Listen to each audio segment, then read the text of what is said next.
Hello प्यारे student, मैं Anuradha Agarwal from Nirmal Sharde class से। बेटा मैं आज कक्षा 5 गणित रिवीजन क्लास ले रही हूँ। ये जो वार्षिक परीक्षा 2024-25 के लिए ये मेरा पार्ट 1 है। यहाँ पर सिर्फ मैं आपको ये बताऊँगी कि आपको जैसे प्रश्नावली 1 से 5 तक जो कमज़ोर बच्चे होते हैं ना, उन्हें लगता है पीछे की प्रश्नावलियाँ बहुत कठिन है तो वो नहीं कर पाते हैं। तो अगर वो मेरी गारंटी है कि अगर वो आगे की प्रश्नावली 1 से 5, 1 से 6 तक भी अच्छे से कर लेते हैं तो उनका पास होना बहुत आराम से तय है ना। तो यहाँ पर देखो, बच्चे कहते हैं मैम हमें पता ही नहीं लगता कि कौन से प्रश्न इंपॉर्टेंट है और हम किस तरह से तैयारी करें। तो मैंने आपके लिए आप ही की डिमांड पर कुछ क्वेश्चन पेपर बनाए हैं।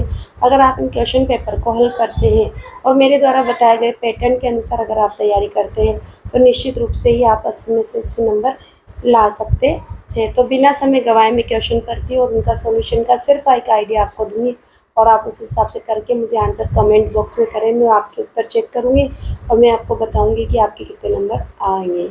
आप अपने मेरा जो प्रत्येक मार्क्स है वो 2-2 नंबर का होगा हर क्वेश्चन। तो आप अपने मार्क्स को काउंट करिए स्वयं से, ठीक है।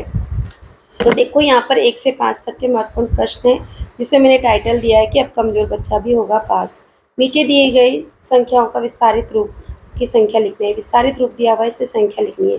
मतलब 80,000 में आप 8 जोड़कर यहाँ पर लिखना है आप, ठीक है। ये 50,000, 2,000, 8,000, 10 और 1 इन सबको जोड़कर यहाँ पर एक संख्या लिखनी है। ये आपके 2 नंबर यहाँ आपको मिल जाते हैं यदि आप आंसर सही करते हैं तो।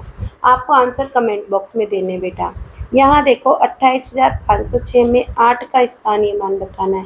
तो बेटा 8 का स्थानीय तो इकाई, दहाई, सैकड़ा, हज़ार। 8 किसके स्थान पे है? हज़ार के स्थान पे। तो 8 का स्थानीय मान क्या होगा? अब आप मुझे कमेंट सेक्शन में ज़रूर बताना। देखो यहाँ है 12,199, यहाँ 21,200। यहाँ पर रिक्त स्थान में आपको सिर्फ ये चिन्ह बनना है, छोटे का साइन, बड़े का साइन या बराबर का साइन। आपको जो संख्या छोटी लगे या जो संख्या बड़ी लगे उसकी तरफ। तो आप देखो यहाँ 12,000, 21,000, तो कौन सी की तरफ मुँह खुलेगा ये आपको पता है, आप कमेंट सेक्शन में मुझे बताएंगे।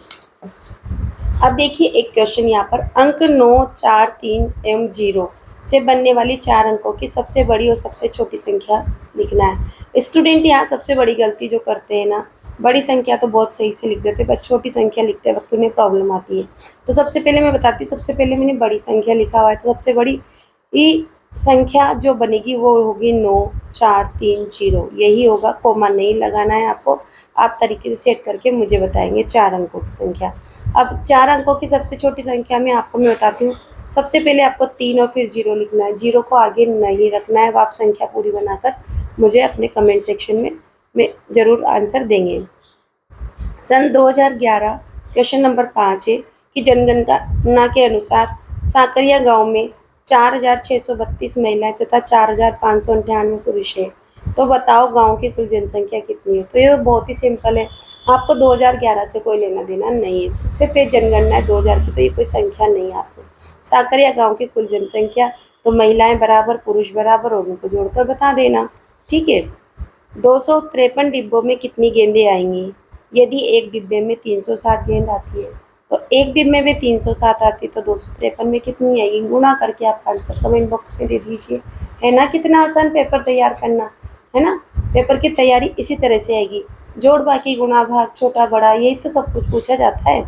एक टोकरी में 875 फूल हैं, एक माला में 25 फूल हैं पिरोए जाते हैं, तो इन फूलों में कितनी मालाएं बनेगी? देखो एक फूल से माला बनती है 25, तो 875 फूलों से कितनी माला बनेगी? तो आप क्या करेंगे? सीधी सी बात है, 25 का भाग 875 में देंगे, जो आपका आंसर आ जाए वही मालाओं की संख्या होगी। आप उत्तर मुझे कमेंट बॉक्स में ज़रूर बताएं। देखो बेटा, इस वीडियो में मेरा उद्देश्य सिर्फ आपको टेस्ट पेपर दिखाना है ताकि आप उसे सोल्व करें और आप अपने अच्छा स्कोर करें और आप ये देखें कि आपकी तैयारी कितनी सुंदर ढंग से आपने की है। अगर तैयारी में कोई कमी है तो आप थोड़ा सा और जुट जाइए ताकि आपके नंबर अच्छे हो। अगर आपके पूरे में से पूरे नंबर आते तो आपने बहुत अच्छी तैयारी की है। सूत्र एकाधिकन पूर्वण प्लस परम मित्र अंक की सहायता से आपको घटाना है 500 में से 309। तो आपको क्या करना है? सूत्र परम मित्र अंक की सहायता से एकाधिकन पूर्वण, तो एकाधिकन कहाँ लगता है? देखो एकाधिकन लगाओ या एक न्यूनन, लगना तो यहाँ बीच में ही ना, ठीक है ना। तो आपको यहाँ पर डॉट्स लगा लगा कर आपको अपना आंसर लिख देना है। ये सब आप अपने हिसाब से करके वो मुझे बताना। आप बच्चे कहते हैं मैम लाइन्स लिखें क्या? बेटा हम जब सिंपल जोड़ बाकी करते हैं तो क्या लाइन लिखते हैं क्या? नहीं ना। तो यहाँ पर भी आप लाइन नहीं लिखना। आप क्योंकि अगर इसकी लाइन लिखने लगे तो इसी में आपका पेपर पेपर का टाइम पूरा हो जाएगा और आप पेपर नहीं कर पाएंगे। हाँ, ये मैं कहूँगी कि यदि आपके पास टाइम बचता है तो आप ज़रूर लाइन्स लिखिए। तो ठीक है, जैसे 0 में से 9 नहीं घटाया जा सकता तो 9 का परम मित्र 1, 1 में 0 जोड़ेंगे तो क्या हो जाएगा? आंसर 1 उत्तर के स्थान पर लिखेंगे। हाँ, तो इसी तरह से तो आपको करना है ना, इस तरह से आपको सवाल करना है। ठीक है, सूत्र 1 न्यूनन पूर्वण तथा परम मित्र अंक की सहायता से अंक घटाना है। देखो 9, 4, 5, 5 में से 6 नहीं घटाया जा सकता तो 6 का परम मित्र क्या होगा? 4, 4 में 5 जोड़ेंगे तो क्या होगा आपका? 9 उत्तर के स्थान पे लिखेंगे। 5 के पूर्व अंक 4 पर एक न्यूनन चिन्ह लगाएंगे।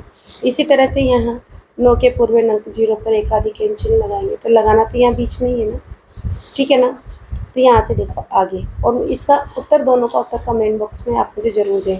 आप अगर मेरे सहयोग करते रहेंगे तो मैं आपकी इस तरह से 3 सेट लेकर आऊँगी और 3 सेट में ही मैं आपके पेपर की पूरी तैयारी अच्छे से करवा दूँगी और आप अपना स्कोर चेक कर सकते हैं कि आपने कितना स्कोर किया और आपका ए ग्रेड बनना है, बी ग्रेड या सी ग्रेड बनेगी। 10 के आधार पर विचलन लिखिए। 7 का विचलन क्या होगा? तो क्या करेंगे? 7 माइनस 10 बराबर क्या होगा? -3 होगा। 14 का विचलन क्या होगा? 14 माइनस 10 बराबर +4 आपका विचलन होगा। 10 पर सूत्र निकलम के द्वारा गुणा करना है आपको, है ना, सूत्र निकलम द्वारा 9 और 16 का गुणा करना है। तो सबसे पहले आपको संख्या लिखनी है, फिर विचलन लिखना है ना, सिखा रखा है ना मैंने। जब मॉडल टेस्ट पेपर आपको कंप्लीट करवाए थे तो वहाँ पर मैंने पूरी डिटेल के साथ बताए थे। अब आपकी बारी है कि आप कैसा करेंगे।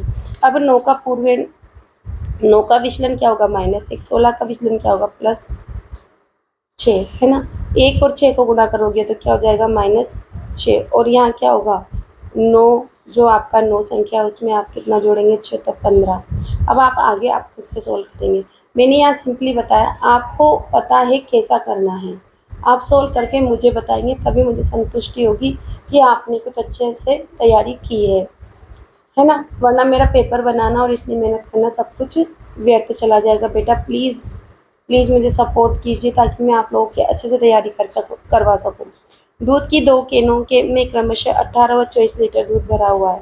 एक कैन में 18 है, दूसरी में 24 लीटर दूध भरा है।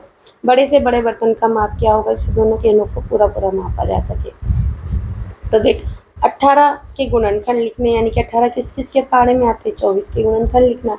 फिर सबसे बड़ा गुणनखंड देखना है आपको, जो कि 18 और 24 दोनों, 18 भी उसी के पाड़े में आ जाए, 24 भी उसी के पाड़े में आ जाए। तो यहाँ सिंपली उत्तर में बता सकती हूँ कि 6 ऐसा होगा, है ना, जिससे नापा जा सकता है। 6 लीटर का बर्तन होगा जिससे बराबर बराबर नापा जा सकता है। बट आप सवाल जमा कर मुझे बताएं।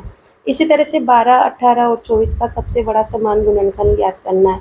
तो 12 के गुणनखंड लिखना, फिर 18 के गुणनखंड, फिर 24 के, फिर समान गुणनखंड लिखकर आप सबसे बड़ा गुणनखंड यहाँ उत्तर के रूप में लिखकर आप कमेंट बॉक्स में बताएंगे। तो इस तरह से बेटा आपने फटाफट से 1 से 5 तक, है ना, आपने देखो यहाँ से मैंने लिखा है 1 से 5 तक आपने क्विक रिवीजन कर लिया और आप अपना स्कोर करके मुझे बताना कमेंट सेक्शन में कि मैम हमारे यहाँ पर 12 क्वेश्चन है तो 12 मतलब 24 नंबर के प्रश्न उत्तर है, इस सवाल है, तो 24 में से आपके कितने नंबर आए आप कमेंट बॉक्स में मुझे पूरी ईमानदारी के साथ बताएं।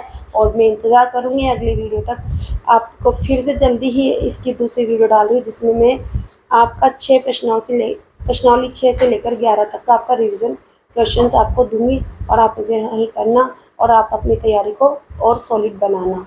Thank you for watching my channel बेटा।